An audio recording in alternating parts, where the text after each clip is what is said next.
Position आई है, second position स्वच्छ सर्वेक्षण। पहले मैं चंडीगढ़ शहर वासियों को बहुत बहुत शुभकामनाएं देता हूं कि आज हमारा शहर दूसरे स्थान पे आया है। उसके साथ ही नगर निगम के सारे तमाम आला अधिकारी, कमिश्नर साहब और जितने हमारे ऑफिशियल बंदे हैं जिन्होंने चंडीगढ़ को दूसरा स्थान पर दिलाने में मदद की है, उनके साथ उसके साथ ही हमारे मेयर साहब इस टेन्योर वाले और पिछले टेन्योर, क्योंकि ये जो हमारा सर्वेक्षण है ये 2024-2025 का सर्वेक्षण है। जब पिछले साल हमारा अलायंस का मेयर था तो हम अपने पार्टी के प्रधान को श्री मनीष तिवारी जी को भी मुबारकबाद देते हैं कि जब से वो आए हैं, अब शहर जब से MP बने हैं, अभी साल ही हुआ है कि शहर आते ही शहर हमारा दूसरे नंबर पे आ गया है। अब आप देखिए आज जो हमें जो ज़रूरत है शहर को, जैसे अब दूसरे नंबर पे आया, उसके साथ साथ इस शहर के जो हमारे हालात है, सड़कों के हालात है, उसको भी पूरा जोर देने की ज़रूरत है। कल गवर्नर साहब ने वहाँ पे अपना इनाम लिया, वो जो हमें दूसरा स्थान मिला उसका पुरस्कार गवर्नर साहब ने लिया। हम चाहते थे कि मेयर साहब आके लेते, मगर अच्छी बात है गवर्नर साहब उसमें एंटरटेन करके ले रहे थे।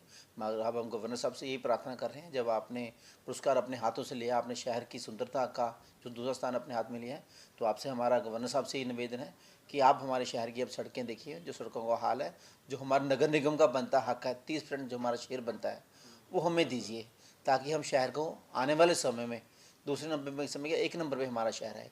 आप देखिए जो शहर आया है, वैसे तो 4900 की प्रॉपर्टी, 704 या 900 शहरों का सर्वेक्षण हुआ था। उसमें जो सर्वेक्षण है 5 कैटेगरी में बांटा गया था। एक थी कैटेगरी 20,000 से नीचे, दूसरी कैटेगरी थी 20,000 से 50,000 तक, तीसरी कैटेगरी थी 50,000 से 3 लाख तक, जो चौथी कैटेगरी थी 3 लाख से 7 लाख 7 लाख 10 लाख तक थी। उसके बाद 10 लाख से अबव थी।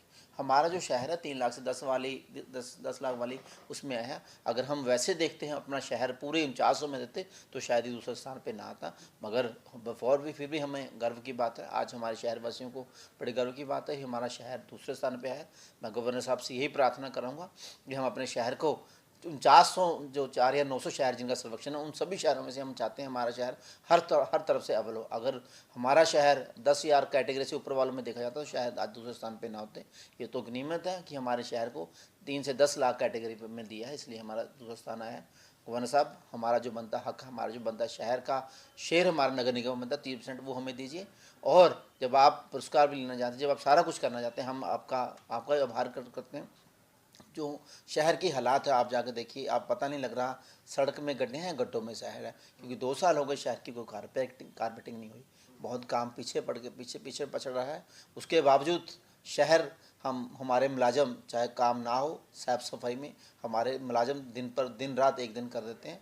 मैं दोबारा अपनी तरफ से शहरवासियों को, अपने तमाम मुलाजमों को जिनके करके शहर आज सुंदर है, उनको सबको बहुत बहुत मुबारकबाद देता हूँ। ਇਹਦੇ ਚ ਕਈ ਥਾਵਾਂ ਤੇ ਜੀ ਜੇ ਵੀ ਚੰਡੀਗੜ੍ਹ ਚ ਗੰਦਗੀ ਆਪਾਂ ਨੂੰ ਦੇਖਣ ਨੂੰ ਮਿਲਦੀ ਚੰਗੇ ਸੈਕਟਰਾਂ ਦੇ ਵਿੱਚ ਵੀ, ਤੁਹਾਨੂੰ ਲੱਗਦਾ ਕਿ ਜੇ ਪ੍ਰੋਪਰ ਧਿਆਨ ਦਿੱਤਾ ਜਾਊਗਾ ਤਾਂ ਪਹਿਲੇ ਤੇ ਆ ਜਾਊ? ਕਿਉਂਕਿ ਨੋਇਡਾ ਪਹਿਲੇ ਤੇ ਆਇਆ, ਨੋਇਡਾ ਇੰਨਾ ਪੋਪੂਲੇਟਿਡ ਹੈ, ਇੰਨੀ ਆਬਾਦੀ ਹੋ ਕੇ भी ਜੇ ਉਹ ਚੰਡੀਗੜ੍ਹ ਤੋਂ ਵੱਧ ਸਾਫ਼ ਹੈ ਤਾਂ ਇਹਦਾ ਮਤਲਬ ਸੋਚਣ ਦੀ ਲੋੜ ਹੈ, ਇਹਨੂੰ ਤਾਂ ਸਿਟੀ ਬਿਊटीफुल भी किया जाए। मैंने आपको ये कहा, ये गनीमत है कि हमारे शहर को 3 से 10 लाख में देखिए। अगर 10 लाख से ऊपर वाली आबादी, शहर की जो आबादी है पॉपुलेशन 10 लाख से प्लस है, कि उन्होंने सेंसेक्स के हिसाब से उठा लिया। अगर 10 लाख की आबादी में देखते तो शायद हमारा शहर टॉप 50 में भी ना था, क्योंकि जो पिछले साल 1.5 साल से जो हालात शहर के नगर निगम के हो गए हैं हमारे, क्योंकि जब पैसा ही नहीं तो काम कहाँ से होगा।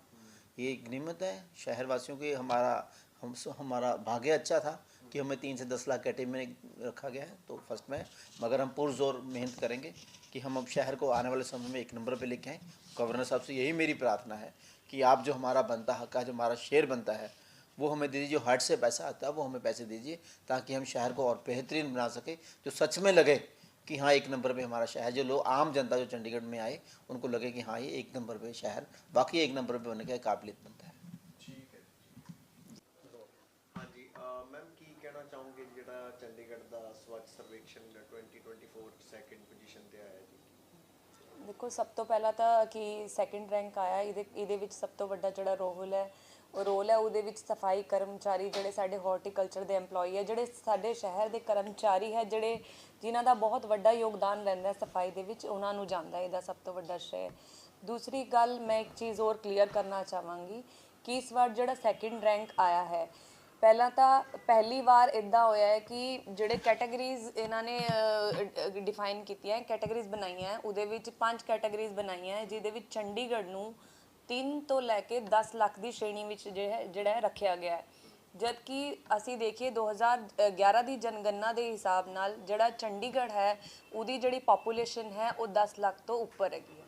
ਉਹ ਉਸ ਤੋਂ ਜ਼ਿਆਦਾ ਆਬਾਦੀ ਵਾਲਾ ਸ਼ਹਿਰ ਹੈ। ਪਹਿਲੀ ਗੱਲ ਤਾਂ ਮੈਂ ਇਹ ਕਹੂੰਗੀ ਕਿ ਉਹਨੂੰ ਗਲਤ ਕੈਟਾਗਰੀ ਵਿੱਚ ਅਸੀਂ ਰੱਖਿਆ ਹੈ। ਸਾਡਾ ਪਹਿਲਾ ਕੰਪੀਟੀਸ਼ਨ ਜਿਹੜਾ ਸੀਗਾ ਉਹ ਵੱਡੇ ਸ਼ਹਿਰਾਂ ਨਾਲ ਹੁੰਦਾ ਸੀਗਾ। ਇੰਦੌਰ ਜਿਹੜਾ ਸੀ, ਸੂਰਤ ਹੈ, ਨਵੀਂ ਮੁੰਬਈ, ਇਹਨਾਂ ਨਾਲ ਕੰਪੀਟੀਸ਼ਨ, ਵੱਡੇ ਵੱਡੇ ਸ਼ਹਿਰਾਂ ਨਾਲ ਕੰਪੀਟੀਸ਼ਨ ਹੁੰਦਾ ਸੀ। ਜਦੋਂ ਸਵੱਛ ਸਰਵੇਖਣ ਸ਼ੁਰੂ ਹੋਇਆ ਸੀਗਾ ਉਦੋਂ ਜਿਹੜਾ ਚੰਡੀਗੜ੍ਹ ਦਾ ਰੈਂਕ ਸੀ 2016 2018 ਵਿੱਚ ਜਿਹੜਾ ਸੀਗਾ ਦੂਜਾ ਤੇ ਤੀਜਾ ਰੈਂਕ ਸੀਗਾ। ਅੱਜ ਜਦੋਂ ਅਸੀਂ ਸਾਰੇ ਓਵਰਆਲ ਇੰਡੀਆ ਅਸੀਂ ਆਪਾਂ ਕੰਪੀਟੀਸ਼ਨ ਸੀਗੇ ਤੇ ਸਾਡਾ ਰੈਂਕ A ਸੀਗਾ। ਹੁਣ ਜਿਹੜਾ ਸਾਨੂੰ 3 ਤੋਂ ਲੈ ਕੇ 10 ਲੱਖ ਦੀ ਪੋਪੂਲੇਸ਼ਨ ਕੈਟਾਗਰੀ 'ਚ ਰੱਖਤਾ, ਜਿਹੜੀ ਦੂਜੀ ਕੈਟਾਗਰੀ ਅਸੀਂ ਕਹੋਗੇ ਉਹਦੇ 'ਚ ਰੱਖਤਾ। ਸਭ ਤੋਂ ਵੱਡੀ ਗੱਲ ਤੇ ਅਗਰ ਜੇ ਅਸੀਂ ਸਾਨੂੰ ਸਹੀ ਕੈਟਾਗਰੀ 'ਚ ਰੱਖਿਆ ਜਾਂਦਾ ਤੇ ਸਾਡੀ ਜਿਹੜੀ ਤਿਆਰੀ ਹੈ, ਸਾਡਾ ਜਿਹੜਾ ਕੰਮ ਹੈ ਉਹ ਉਸ ਹਿਸਾਬ ਨਾਲ ਹੁੰਦਾ, ਆਪਾਂ ਉਸ ਹਿਸਾਬ ਨਾਲ ਮਿਹਨਤ ਕਰਦੇ, ਉਹ ਵੱਡੇ ਸ਼ਹਿਰਾਂ ਨਾਲ ਸਾਡਾ ਕੰਪੀਟੀਸ਼ਨ ਹੁੰਦਾ, ਸਾਡੀ ਤਿਆਰੀਆਂ ਉੱਧਰ ਉਸ ਹਿਸਾਬ ਨਾਲ ਹੁੰਦੀਆਂ। ਤੇ ਇਹ ਮੈਂ ਜ਼ਰੂਰ ਕਹਿਣਾ ਚਾਹੂੰਗੀ ਕਿ ਸਾਨੂੰ ਜਿਹੜੀ ਕੈਟਾਗਰੀ ਹੈ ਇਹ ਕਿਉਂ ਨਹੀਂ ਰੱਖਿਆ ਗਿਆ। ਮੈਮ ਜਿਹੜਾ ਆਮ ਆਦਮੀ ਪਾਰਟੀ ਦੇ ਸਾਰੇ ਲੀਡਰ ਕੁਲਦੀਪ ਕੁਮਾਰ ਜੀ ਨੂੰ ਮਿਲ ਕੇ ਉਹਨਾਂ ਨੇ ਕੰਗ੍ਰੈਚੁਲੇਟ ਕੀਤਾ ਕਿ ਤੁਹਾਡੀ ਬਦੌਲਤ ਇਹ ਪੋਜੀਸ਼ਨ ਸੈਕੰਡ ਪੋਜੀਸ਼ਨ ਆਈ ਹੈ, ਤੁਸੀਂ ਉਹਦੇ ਤੇ ਕੀ ਕਹਿਣਾ ਚਾਹੁੰਦੇ? ਪਹਿਲੀ ਗੱਲ ਤਾਂ ਦੇਖੋ ਉਹਨਾਂ ਨੇ ਸੈਲੀਬ੍ਰੇਟ ਕੀਤੀ ਹੈ ਆਮ ਆਦਮੀ ਪਾਰਟੀ ਨੇ। ਇਹਦਾ ਵੀ ਸਭ ਤੋਂ ਵੱਡਾ ਕਾਰਨ ਹੀ ਹੈ ਕਿ ਲਾਸਟ ਟਾਈਮ ਜਿਹੜਾ ਸੀ ਉਹ ਰੈਂਕ ਸੀਗਾ 11ਵਾਂ ਰੈਂਕ ਸੀ। ਇਸ ਵਾਰ ਜਿਹੜਾ ਰੈਂਕ ਆਇਆ ਹੈ ਦੂਜਾ ਰੈਂਕ ਆਇਆ ਹੈ। ਤੋ ਇਹਦੇ ਵਿੱਚ ਇਹ ਚੀਜ਼ ਸਾਫ਼ ਕਲੀਅਰ ਹੁੰਦੀ ਹੈ ਕਿ ਜਿਹੜਾ 11ਵੇਂ ਤੋਂ 2 ਤੇ ਰੈਂਕ ਲਿਆਣਾ, ਇਹਦਾ ਮਤਲਬ ਜਿਹੜੇ ਉਹਨਾਂ ਦੇ ਕਾਰਜਕਾਲ ਵਿੱਚ ਜਿਹੜੀ ਚੀਜ਼ਾਂ ਕੀਤੀਆਂ ਗਿਆ, ਜਿਹੜਾ ਕੰਮ ਕੀਤੇ ਗਏ ਹੈ ਉਹਦੀ ਇੰਪਰੂਵਮੈਂਟ ਹੀ ਕਹੋਗੇ। 11ਵੇਂ ਤੋਂ ਦੂਜੇ ਨੰਬਰ ਤੇ ਆਣਾ ਇੰਪਰੂਵਮੈਂਟ ਜਾਂ ਇਟ ਮੀਨਸ ਇੰਪਰੂਵਮੈਂਟ ਹੈ।